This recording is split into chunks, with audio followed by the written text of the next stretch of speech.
This is what women's gymnastics was. It was a nice hobby. It was proper. It was traditional. It was pleasing to the eye. But look how times have changed. This is what women's gymnastics has become. It is revolutionary. It is explosive. It is manned space flight.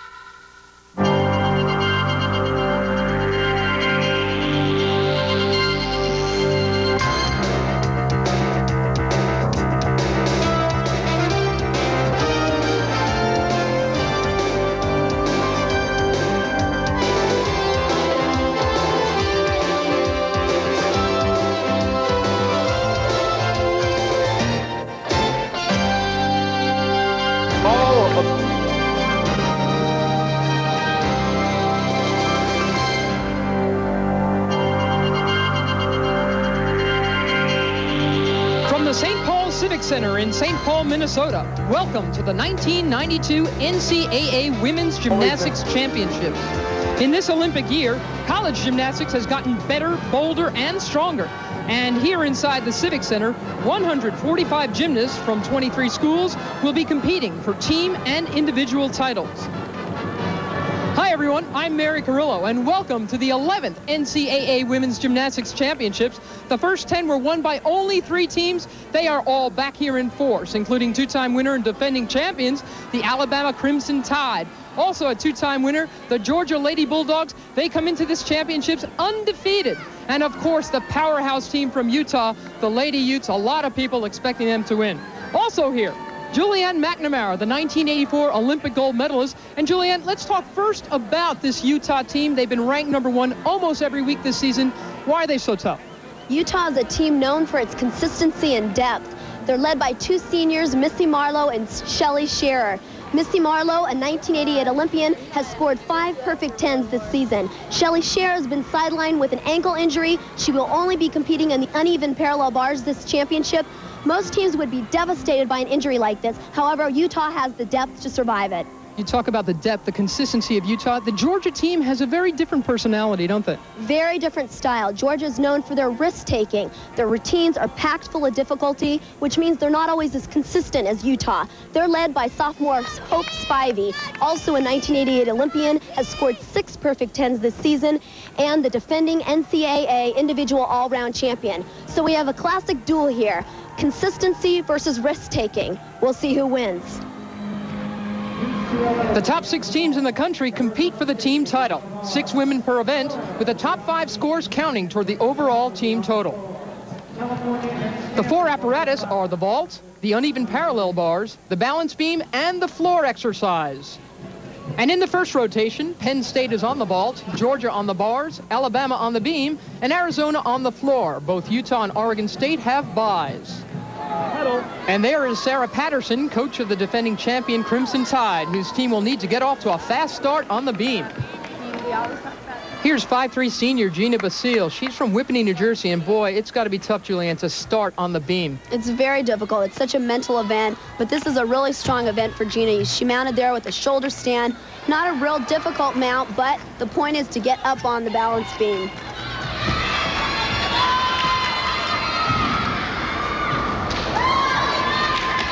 There's a switch leap, slight bobble there, back handspring swing down. Keep in mind there's 4 events going on simultaneously here, so every now and then you'll hear explosions of applause from people watching other events. Gina's setting up here for a key move. It's a round off, laid out back somersault. This is a crucial move for her. A little bobble there. Hips were a little out of alignment, but she pulled it out. Here she's setting up for a double turn. Bonus points here. Up, up, 5/10 deduction there. That's a big mistake. So Alabama's in early trouble. We go immediately to freshman Nika Logan of Georgia on the bars. This is her first NCAA championship. There's a lot of pressure on Nika right here. Georgia's had a tough time on bars so far, and she really needs to hit a solid performance here. Normally, this is Georgia's best event. She's setting up here for a release move. Look at the height on that release move. She's flying back over the bar. It's a blind move and grasping the bar. Now she's going to set up here for her dismount. She's going to do a double twisting laid out flyway. Let's see if she can stick. Pretty good landing. Great job. She'll score high on that. Coach Suzanne Yocklin is pleased with that performance. They needed a high score. They've got it, 9.875. Meanwhile, back at the beam, Gina Basile scored a disappointing 9.0. Let's go now to Christy Gunning of Arizona. Christy starts out with a very difficult first tumbling run. It's a double back flip with a full twist on the first flip. Slight bubble on the landing. That'll be a few tenths off. Floor exercise is a favorite event of a lot of gymnasts. It's an event where you can show your personality, and it's also shows the artistic side of gymnastics. Here's her second tumbling run. Double back flip right into an immediate punch front. That's a major break. That'll be at least a half a point.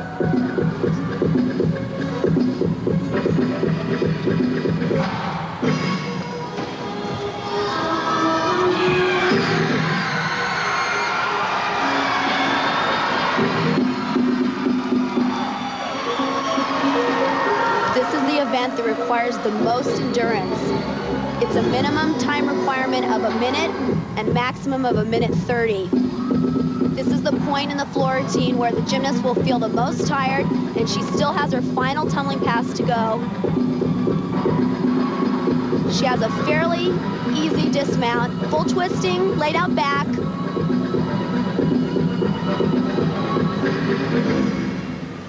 Well, Arizona can't be happy with that one. Here's where the problem came. Here's her second tumbling run. You see, she doesn't get her arms up on the double back. She lacks the height, and then she lacks the rotation on the front flip.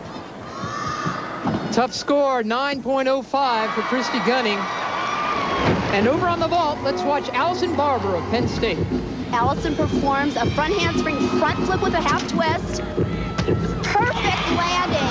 Good height and distance from the horse. Beautiful vault. The fans are looking for a big score, and they've got it, a 9.925 for Allison Barber's vault. And so Penn State's fast start puts the Nittany Lions a fraction behind first place Georgia, which had 3 bad falls. Meantime, the favored Utes are getting ready for their first activity. They'll be up when we return to St. Paul right after this. CBS Sports coverage of the night. When you talk gymnastics powerhouses, go west, young man or woman, to Salt Lake City, where the University of Utah is located. The Utes have won 6 NCAA titles in the past 10 years. They've become so popular, they've averaged over 12,000 fans a meet this season. And their team poster has become a collector's item.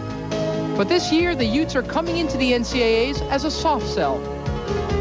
We have to look at it realistically. Georgia is here with a lot of experience and with everybody healthy. So, you know, don't misunderstand me. We're not counting ourselves out, but if you ask me who appears to be the favorite, I'd have to give it to Georgia. The Georgia team, I think, is competing with a lot of emotion, a lot of intensity, and we've always felt that that's given us a competitive edge. And I think that Greg is maybe more concerned with that being the reason that we might be the favorite. I can't imagine that he would think it would be gymnastics because they're scoring higher than us and they're more consistent than us. Suzanne Yocklin's team will sit out the second rotation with the early lead. And Utah will see its first action. That's on the vault. Penn State's on the bars, Oregon State debuting on beam, and Alabama moves to the floor. This is junior Kristen Kanoyer of Utah, ready for the vault. Kristen vaults a front handspring, front flip with a half twist. Nice landing, a little form break on the entry, but overall a good vault. A 9.825 for Kanoyer. And she's pretty happy with that one. Meanwhile, Penn State off to a good start in the vault. Here comes senior Jada Hildebrand of Penn State on the bars. The thing to watch for in Jada's routine is her release move. It's a very unique one, the only one done in this competition. Right there, she releases the bar, does a full twist, and re-grasps the bar. Setting up for her dismount here. Piked coming each, a little bobble on the landing, but overall a very nice routine. A 9.750, a new personal best for Jada Hildebrand, and what a place for it. And over on the floor is Dee Dee Foster of Alabama. I think this is Dee Dee's best event. She's a powerful tumbler, but also she's a very good dancer, and her choreography is very unique.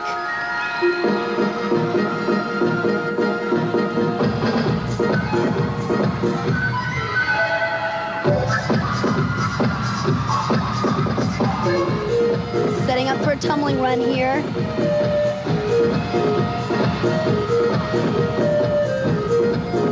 Piked 1 1/4 right to a front support. Great routine. There's Dee Dee Foster's parents looking on. It's the first thing to go real well for Alabama so far. Dee Dee seems happy as well. And so does her coach, Sarah Patterson. Her score, a 9-9. And here is sophomore Shari Knight of Oregon State getting ready for the beam. Shari is so strong on this event. Watch this mount. It's a move like the uneven parallel bars, cast right up into a handstand.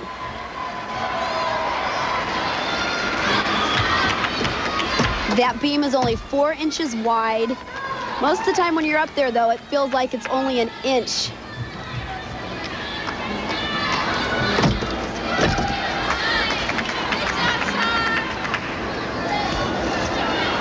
Shari's going to tumble a series of moves here, which makes it a lot more difficult in combination. A slight break there.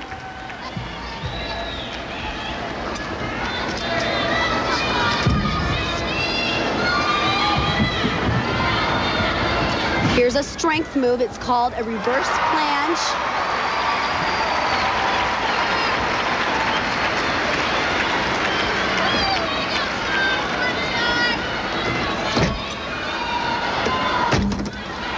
Gainer layout flip. There's a half-point deduction there. That's a big mistake.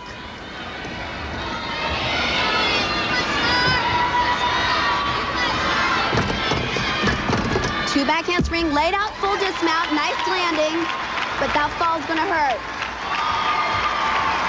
Here's where the problem is. She does a split jump, goes into her gainer layout, her hips are out of line, it just pulls her off the beam. From our eye in the sky cam, you can see how far her hips were out of line, it just pulled her right off the balance beam. Her score, a 9.4, and it looks like it's going to be an upstream swim for the Beavers. Next up on the vault is Utah's freshman Kelly Woolsey, one of the best vaulters on her team.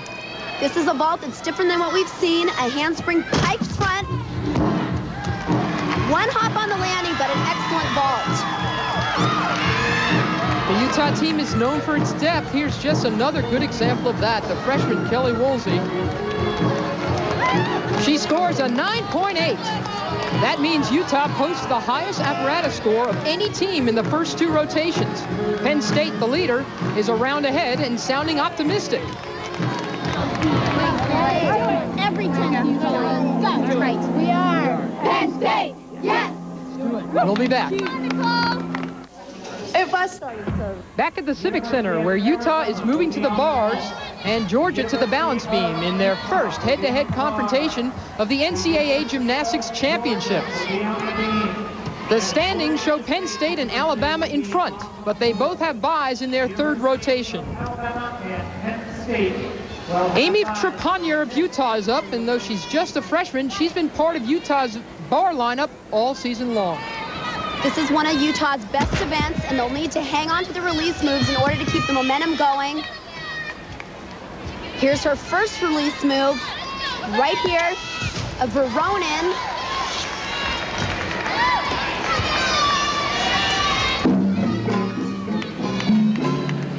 that blind release move over the bar. Very strong so far. She needs to stick her dismount. Good landing.